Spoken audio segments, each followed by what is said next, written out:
Hi students, welcome to smart learning academy. మనం తెలంగాణ సర్వేలో భాగంగా నిన్నటి క్లాస్లో వ్యవసాయానికి సంబంధించిన పార్ట్ 1 కంప్లీట్ చేసుకున్నాం. ఈరోజు పార్ట్ 2 చూద్దాం. అందులో సంబంధించింది వ్యవసాయ రుణం. యాక్చువల్లీ ఎవ్రీ ఇయర్ బడ్జెట్లో భాగంగా మన తెలంగాణ ప్రభుత్వం నుంచి వ్యవసాయానికి సంబంధించి కొంత బడ్జెట్ అనేది అలాట్ చేయడం జరుగుతుందన్నమాట. సో అందులో భాగంగానే 2018 and 19కి సంబంధించింది 1,36,733.33 crores రిలీజ్ చేశారు. దెన్ అందులో భాగంగానే 42.47% అనేది అనగా 58,63,068 crores రూపాయలని వ్యవసాయం మరియు అనుబంధ రంగాల కోసం కేటాయించారనమాట. సో 2018 and 19 సంవత్సరంలో మొత్తం వ్యవసాయ రుణాలకి సంబంధించింది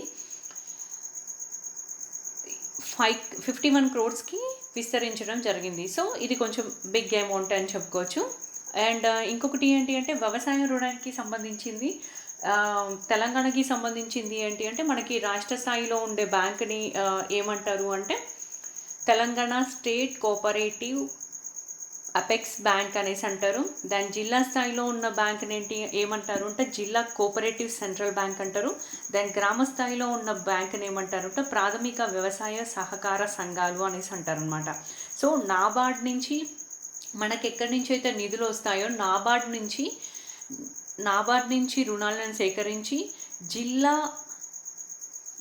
జిల్లా సహకార కేంద్ర బ్యాంకులకి మరియు ప్రాథమిక వ్యవసాయ సహకార పరపతి సంఘాలకి పంపిణీ చేస్తూ మధ్యలో ఒక నోడల్ ఏజెన్సీగా ఏది పనిచేస్తుంది అంటే ఇది పరపతి సంఘాలకి పంపిణీ చేస్తూ తెలంగాణ రాష్ట్ర కోఆపరేటివ్ అపెక్స్ బ్యాంక్ అనేది నోడల్ ఏజెన్సీగా పనిచేస్తుంది అన్నమాట. సో ఇప్పుడు ఎక్కడి నుంచి నాబార్డ్ నుంచి మనం రుణం సేకరిస్తాం.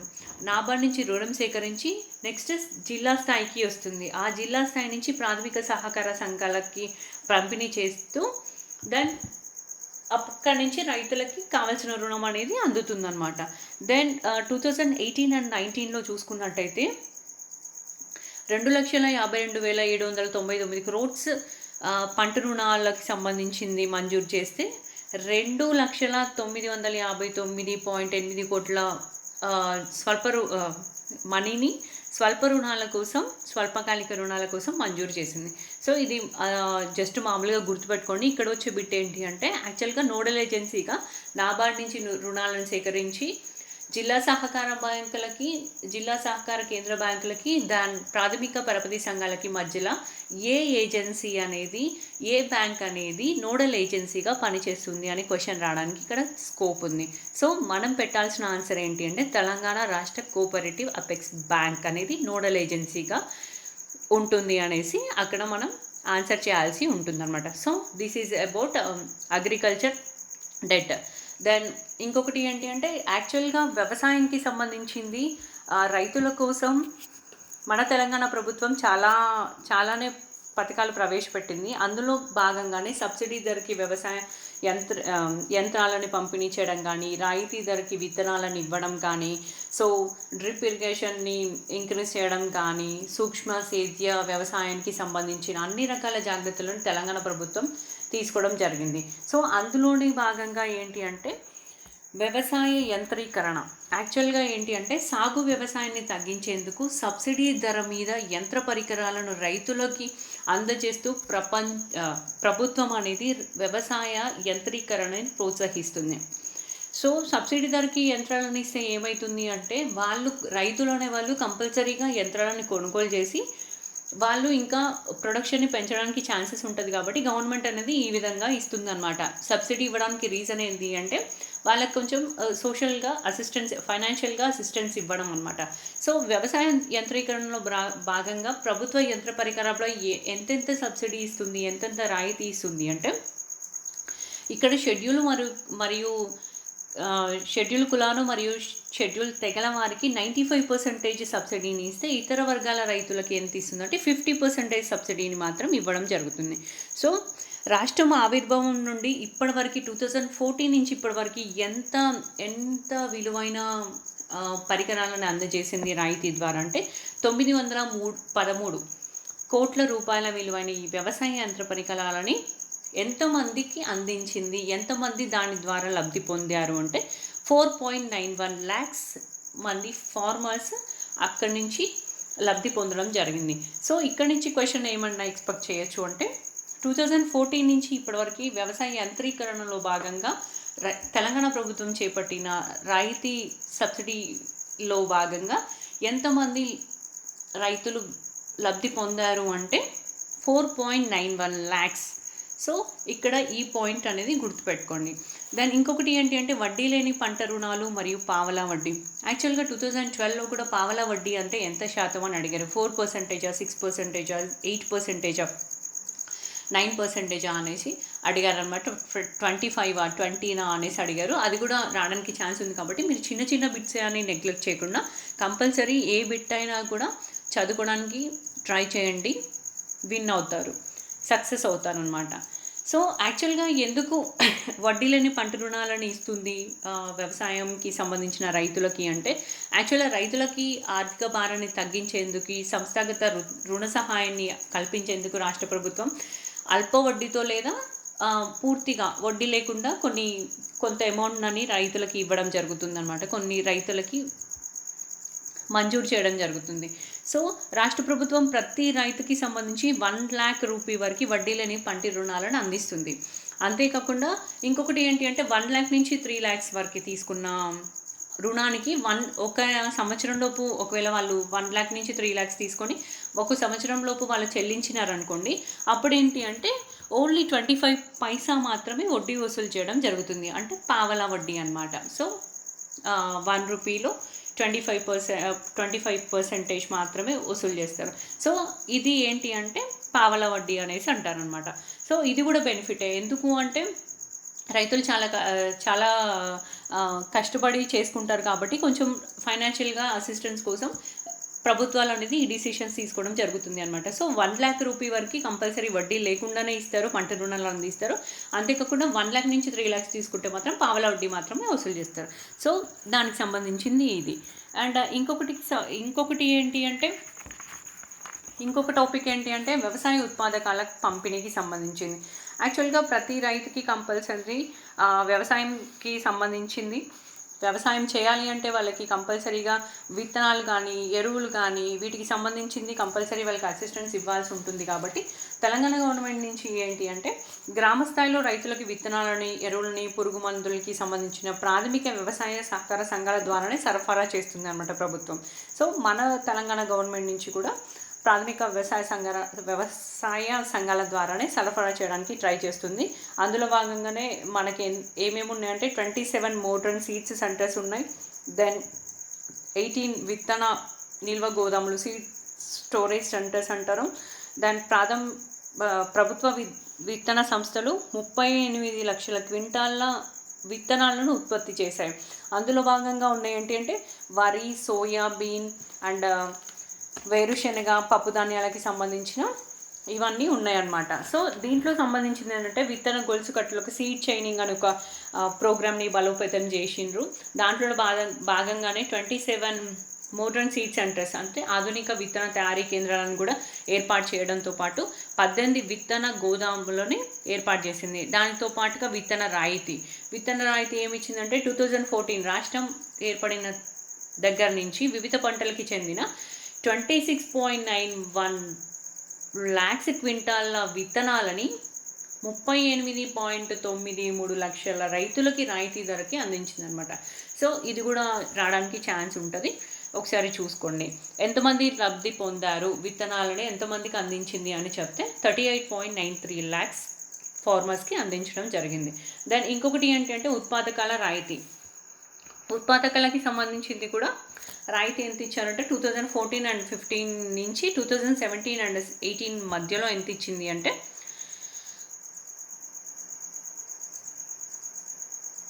13 crores ఇచ్చింది.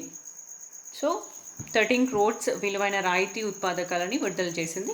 వీటి ద్వారా ఎంతమంది రైతులు లబ్ధి పొందారంటే 37 lakhs మంది రైతులు లబ్ధి పొందడం జరిగింది.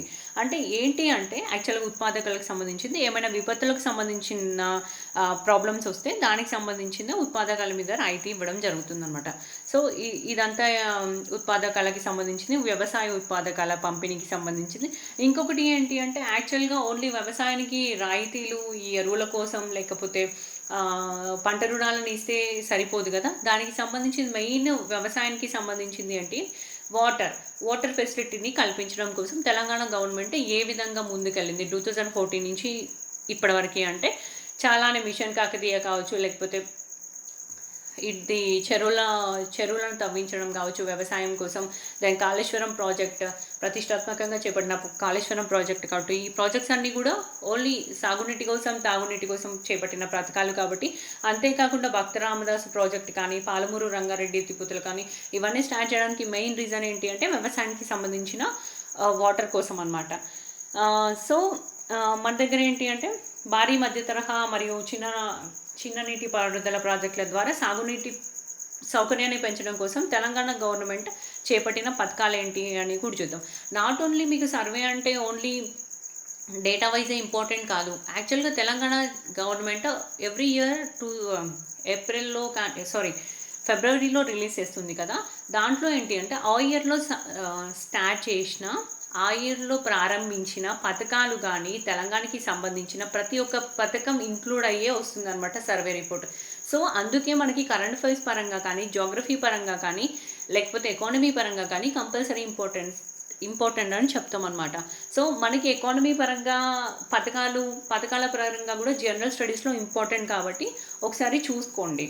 దెన్ 80,000 కోట్ల రూపాయల విలువైన కాళేశ్వరం ఎత్తిపోతల పథకం ద్వారా కొన్ని ఎకరాలకి నూతన ఆయకట్టు సాగునీటి సౌకర్యాన్ని కల్పించడం జరుగుతుందన్నమాట. ఎన్ని ఎకరాలు అంటే 18 లక్షల ఎకరాలు. 18 లక్షల ఎకరాలతోటి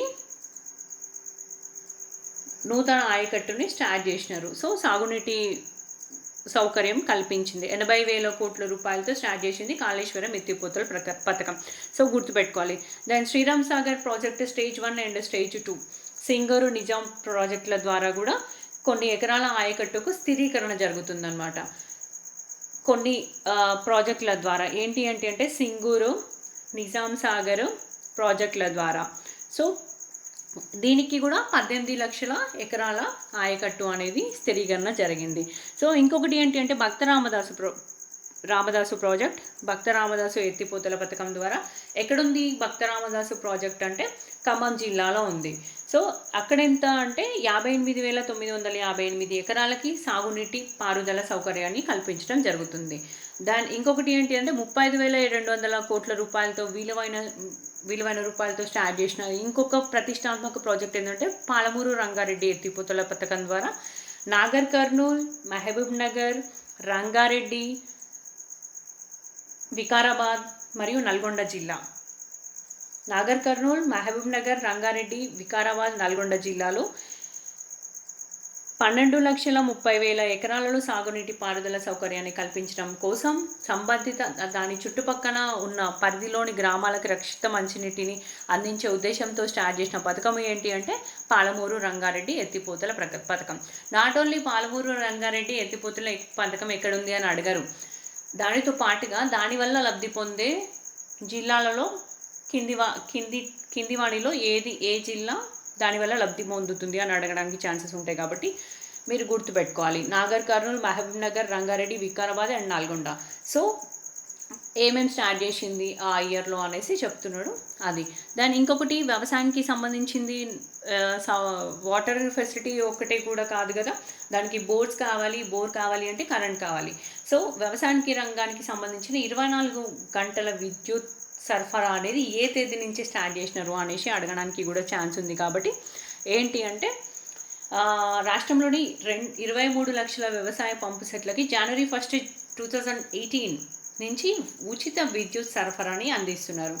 ఎప్పటి నుంచి అందించడం జరుగుతుంది వ్యవసాయ రంగానికి 24 గంటల కరెంట్ అంటే 2018 జనవరి 1. సో ఇది కూడా గుర్తుపెట్టుకోవాలి. దెన్ ఇదే కాకుండా యాక్చువల్గా భూమి ఎట్లుంది, సారం ఎంత ఉంది అనేసి చూడడానికి కూడా భూసార పరీక్షలు అనేసి నిర్వహించడం జరుగుతుందన్నమాట. దెన్ పంటలకి యాక్చువల్గా తగిన మోతాదులో ఎరువులను ఉపయోగించి సాగు వ్యయాన్ని తగ్గించేందుకు ప్రభుత్వం ఈ పథకాన్ని అమలు చేస్తుంది యాక్చువల్గా. సో గడిచిన 2 సంవత్సరాలలో ఫస్ట్ దశ కింద ఎంత అంటే 55.53 లక్షల భూసార పరీక్ష కార్డులు పంపిణీ చేస్తే, రెండో దశ కింద ఏంటి అంటే 49.77 ల్యాక్స్ భూసార పరీక్ష కార్డులని పంపిణీ చేశారు. సో ఇంకా కొంతగా ఇవే కాకుండా ఇంకా కొత్తగా 2050 భూసార పరీక్ష ప్రయోగాల కేంద్రాలను కూడా ఏర్పాటు చేయడం జరిగిందనమాట. సో ఇంకొకటి ఏంటి, ఇక్కడ వరకు ఒక లెవెల్ అనమాట. సో వ్యవసాయానికి సంబంధించిందా ఏమేం ప్రాజెక్ట్స్ అనేది తీసుకొచ్చారు, వ్యవసాయం భూమి పరంగా, భూసార పరీక్షల పరంగా, దెన్ సాగునీటి, తాగునీటి, భారీ మధ్య తరహా ప్రాజెక్ట్స్ల పరంగా, దెన్ వ్యవసాయ ఉత్పాదకాలు, దెన్ వడ్డీ లేని పంట రుణాలకి సంబంధించింది ఇప్పటివరకు చూసాం. నెక్స్ట్ రైతు సమన్వయ సమితులు. సో తెలంగాణ రాష్ట్ర ప్రభుత్వం ఏంటి అంటే నామినేషన్ పద్ధతిలో గ్రామ, మండల, జిల్లా స్థాయిలలో, రాష్ట్ర స్థాయిలో రైతు సమన్వయ సమితులను ఏర్పాటు చేసేందుకు నిర్ణయించింది. ఆల్రెడీ స్టార్ట్ అయిపోయినాయి అవి. ఇంకొకటి ఏంటి అంటే రైతు బంధు అండ్ రైతు బీమా వంటి పథకాలకి కూడా లబ్ధిదారులను ఎంపిక చేయడం, దాని ఉత్పాదకాలు మరియు పంట ప్రణాళికలకు సలహాలను అందించడం కోసం రైతు సమన్వయ క్షేత్రాలు ఎక్కడి నుంచి పనిచేస్తాయి అంటే క్షేత్రస్థాయిలో పనిచేస్తాయి అన్నమాట. సో దానికోసం స్టార్ట్ చేసింది అంటే రైతు సమన్వయ సమితులు.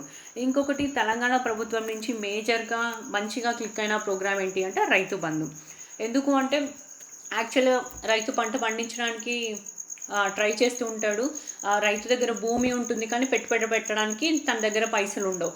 యాక్చువల్గా అట్లా రైతు ఆత్మహత్యలు చాలా జరిగాయి అన్నమాట. అంటే వాళ్ళు ఎరువుల కోసం, లేకపోతే విత్తనాల కోసం, ఇవన్నిటి కోసం అప్పులు చేసి అది కట్టలేక, అక్కడ ఉత్పత్తి రాక, ప్రొడక్షన్ రాక, చాలామంది ఇంతకుముందుగా అయితే చాలామంది దానికోసమే వాళ్ళు పెట్టిన పెట్టుబడి కూడా రాక చాలామంది ఆత్మహత్యలు చేసుకోవడం జరిగింది.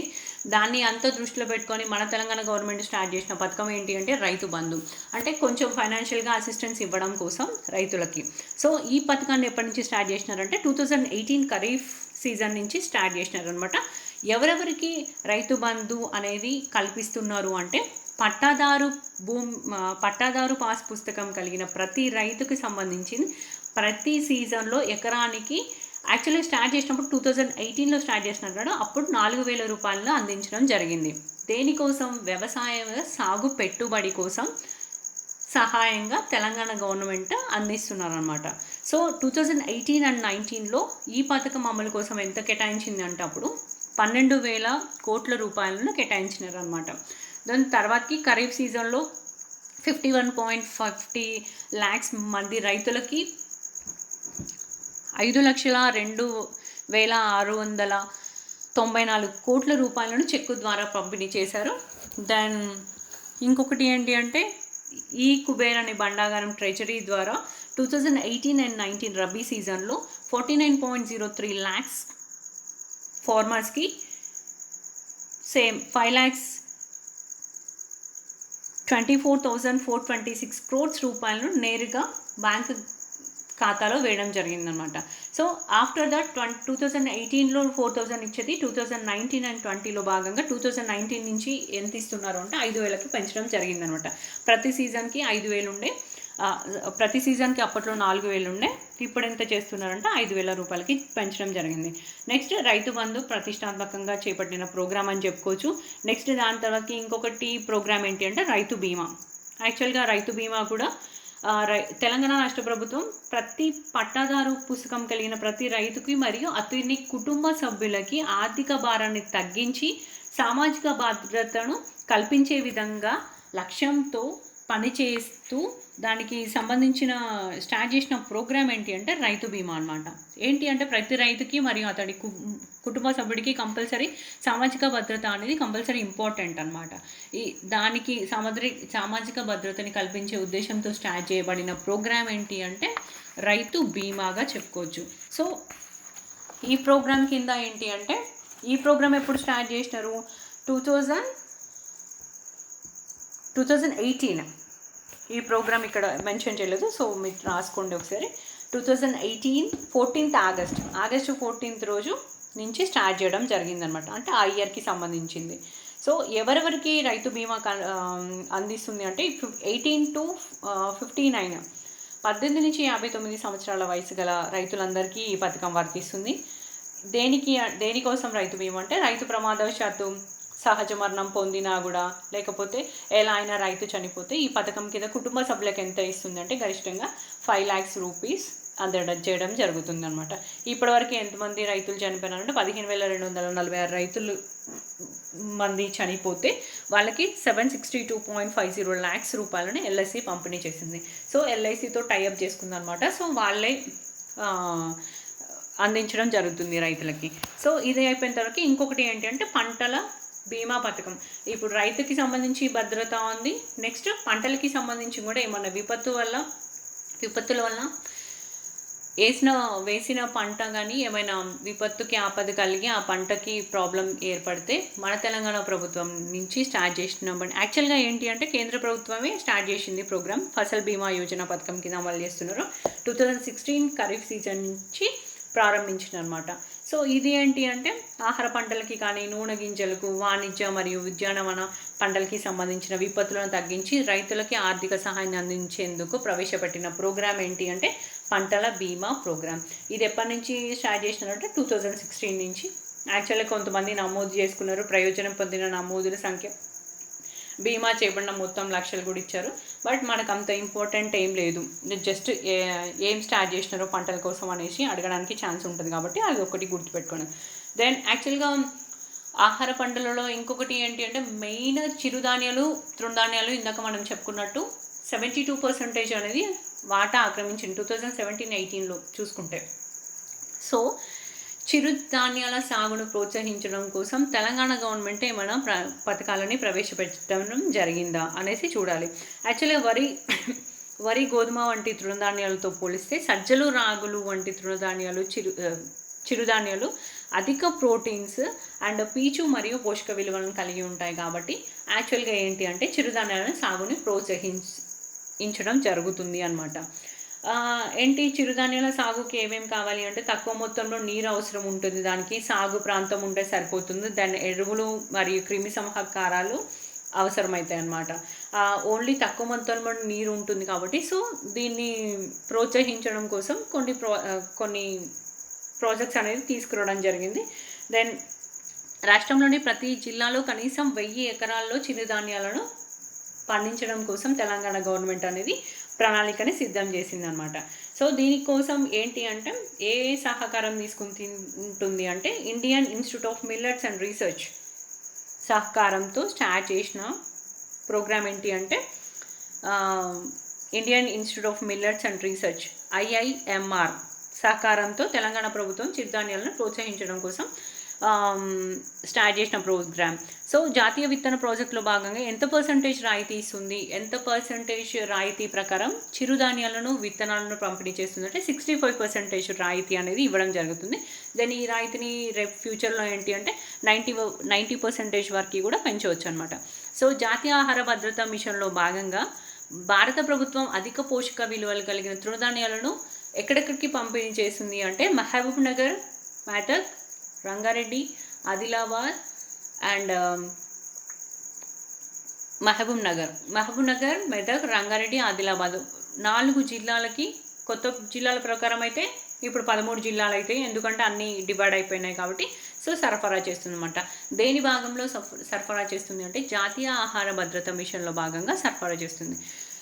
సో అదేవిధంగా రాష్ట్రీయ కృషి వికాస్ యోజన పథకాన్ని 18 కొత్త జిల్లాలలోని 21,705 ఎకరాలకు విస్తరించడం జరిగింది. దేంట్లో భాగంగా అంటే రాష్ట్రీయ కృషి వికాస్ యోజన భాగంగా. So this is all about పంటల గురించి,